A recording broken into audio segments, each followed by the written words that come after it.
Hello friends, this is Pankaj again, and in this session we will see the theoretical part of the TRFC. Okay, we have already seen this why this TRFC, right? We have also seen whatever important topics we have covered in our previous videos, right? In today's session we will see what is actually this TRFC in theoretical way, right? We have seen one program in our last videos, right?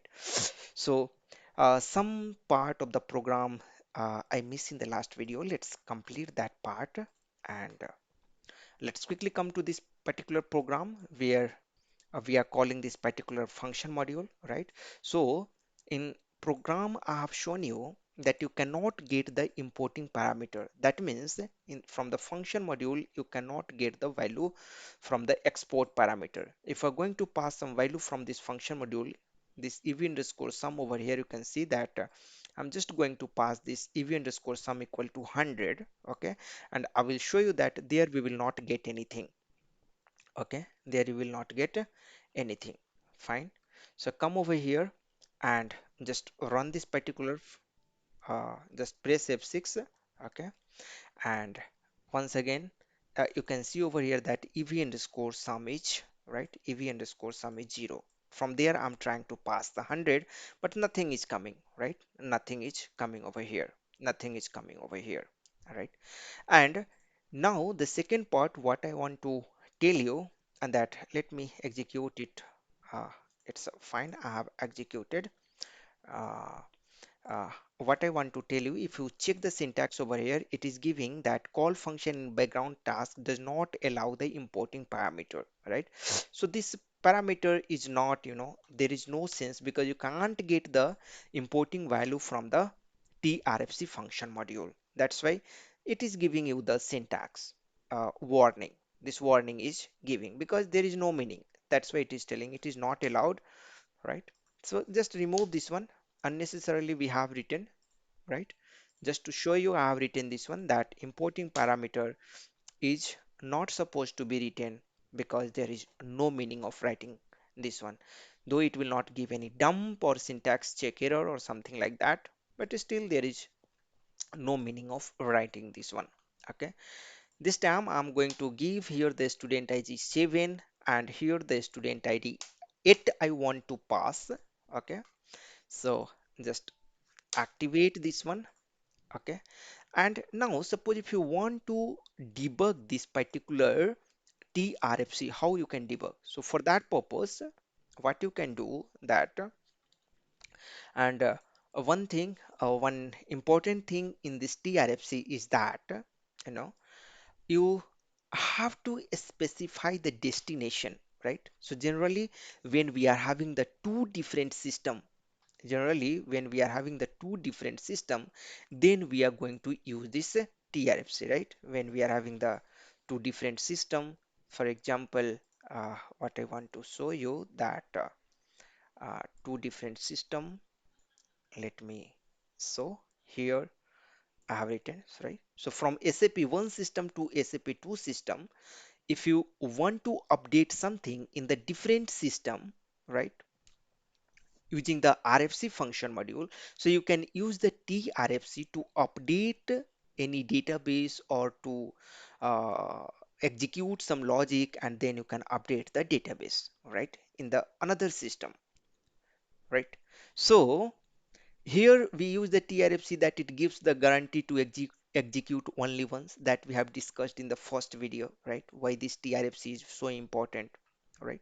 So come over here, and here that in this actually I don't have another system for me, but if you want to execute in some another system, so what you can give the destination over here, and here you can give the RFC destination. So the RFC destination, generally it will be prepared by the basis people, but if you also want to create and if you have all the required authorization, you can go to SM59, and from there you can create the RFC destination by selecting this ABAP connection. Click on this create button, and the logical system name you will have to give, right, for the another system what you have prepared in this system, right?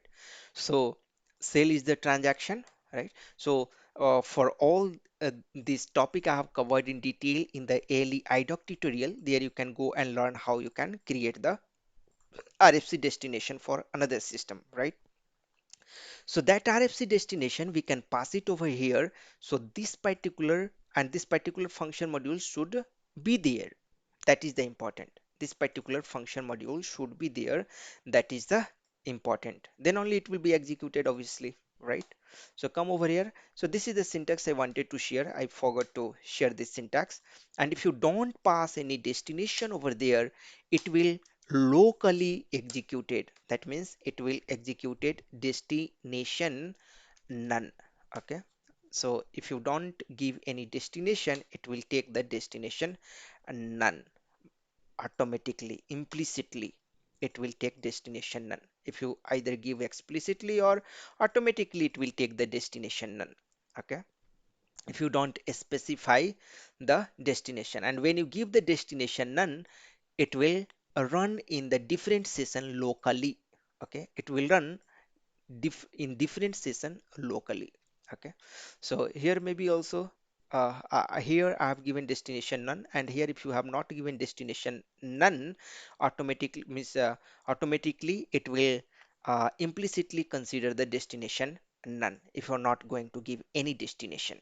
Okay, if you want to debug this particular TRFC function module, what you can do that you can go to that particular function module inside and put the external breakpoint. Okay, just come back and now activate. Okay, I have done some changes. Edit, some problem is there. It's telling exporting is not expected. Okay. Oh, sorry. Here I have given the full stop. That's the problem. Check the syntax now. Activate this one, activate, and this time it got activated. Press F8. Okay, and press F6. Okay, it is telling that external breakpoint exists but could not be used. That's fine. Okay, so here, but locally we can debug. There is no problem. If we are going to put the breakpoint in external system, if we're going to put the breakpoint in the receiver system, and if it is different system, not the same system, right, then I don't know whether we will be able to debug. I think it is not possible to debug even if we're going to, change this setting parameter as the update. It is already there. So we know that to debug the parallel processing, right, or to update function module, we must have to mark this update debugging over here, and then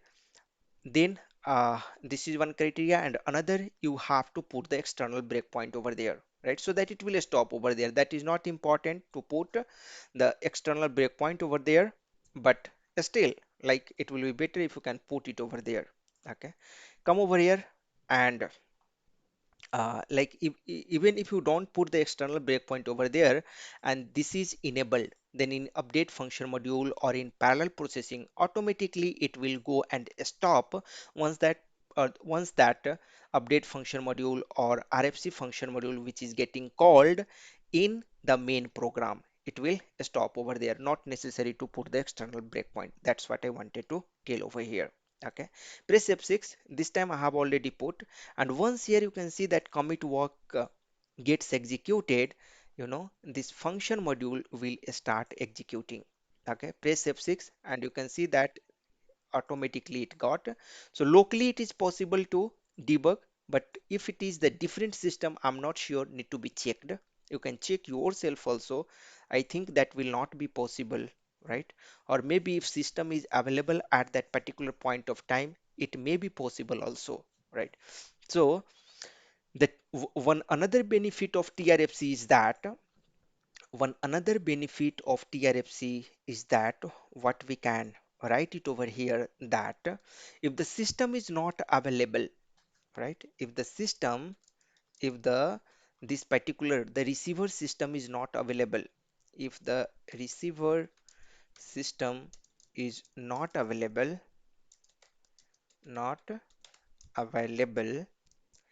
then it will not give you any error or something like that. Is not available, then it will wait for the receiver system to be available.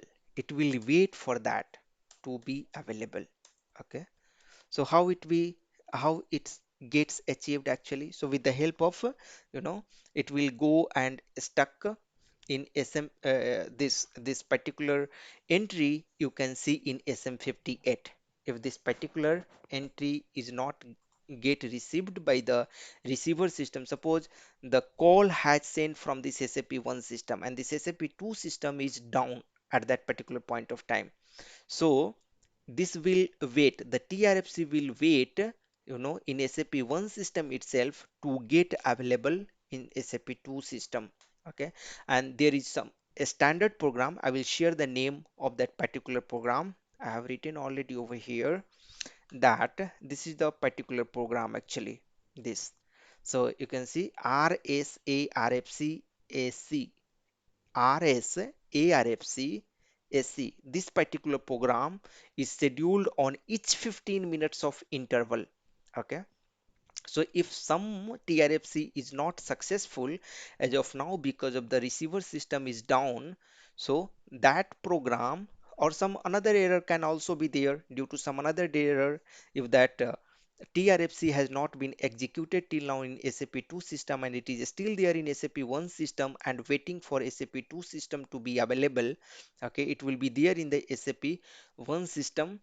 Okay, and one batch job program, that program is nothing but RSARFC SC. This program has been scheduled in the background on each 15 minutes and this program is going to pick those entries from the SM58 or the two tables are there. So those two tables is ARFC S state and ARFC S data. So this table will contain the entry for, this table contains the entry for the TRFC. These are the two important tables which contains the entry from this TRFC. That program will pick the data from this two, table and it will identify the non-executed TRFC and then it will execute the TRFC once the system will available. That program will try for 30 times. Okay, once that program will run, it will try for 30 times. In 30 attempts, if it got successful, it's fine. Otherwise, again after 15 minutes, that program will run and try for 30 times and so on. Okay, fine. So you can see that here I was showing you, right?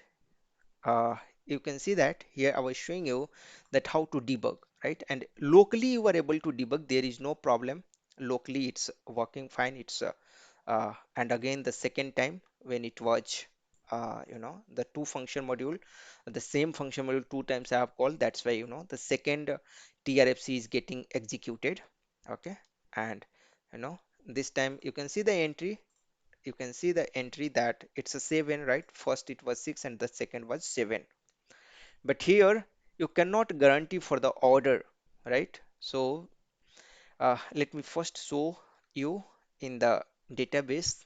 Go to slash n sc16 n slash n sc16 n, and this was the table which I was using. Press F8 and you can see 7 and 8 got executed. What I was trying to tell you over here, that if you go to that particular program, here I'm passing the 7, right? And here I'm passing the 8. This is in the first execution I'm passing 7 as a LV1. In the second execution I'm passing 8 as a LV1. But you cannot guarantee that this will run in the same sequence in which it has been called. Okay, you cannot guarantee. You cannot guarantee. Okay, so to specify the sequence and have the guarantee that in the same sequence it should run, the concept of QRFC has come into the picture, that we will see in the next video. Okay, so in next video we'll see that part in detail. One more topic I have to cover in this session, that let's have a theoretical part of the TRFC, which I have written over here. Here also in PPT I have put it all those notes which I have prepared in MS Paint. Okay, here I have put it over here. I will upload this PPT in my blog and there you can, the blog link and everything I will give in the description box, and from there you can get. here. So you can see that it is one of the bundling technique to achieve the SAP LEW. This theoretical part, though we have already, discussed. Just I want to tell you once more time, and we will uh, stop the session. We will complete the session for this TRFC with this theory, and then in the next session we will discuss about the QRFC. Okay, so here you can see that it is run exactly once in receiver system, right? Under the heading what is TRFC. So it is one of the bundling technique to achieve the SAP LEW. It is run exactly once in the receiver system, right? Whereas if you have the synchronous RFC, there you are, you cannot give the guarantee, like if it's going to it can run twice also, thrice also, means there is some scenario where that can run multiple times and you will not be able to identify the same call. Okay, the same call uh, can be run. Okay, that I'm not sure about very much, but I have learned from that SAP documentation. It was written like that. Maybe my understanding might be not good, but this much is sure that the RFC function module, if you are having the synchronous RFC function module, and if you're going to call that one, and your system is going to get failed, you are not able to identify that before the execution system got failed and after the system, or after the system, or after the execution your system got crashed. This you will not be able to identify. Okay, that's for sure. Okay, and there is also possibility that more than once, can be executed and you will not be able to identify. But here you can see that it is run exactly once, and that's the service quality. It is known as, this is known as for this quality. If you tell anyone in RFC what is exactly once, that is nothing but TRFC. Okay, so exactly once is the synonyms for this TRFC. Okay, then the receiver system may not be available all the time to receive the TRFC call, right? We have seen if it is not available, then it will be there in the sender system itself and it will be waiting to be available for the receiver system. That's what we have understood, right? Is TRFC call is defined with unique ID that is known as the TID, transaction ID. Okay, each TRFC call is identified with unique ID that is known as the TID.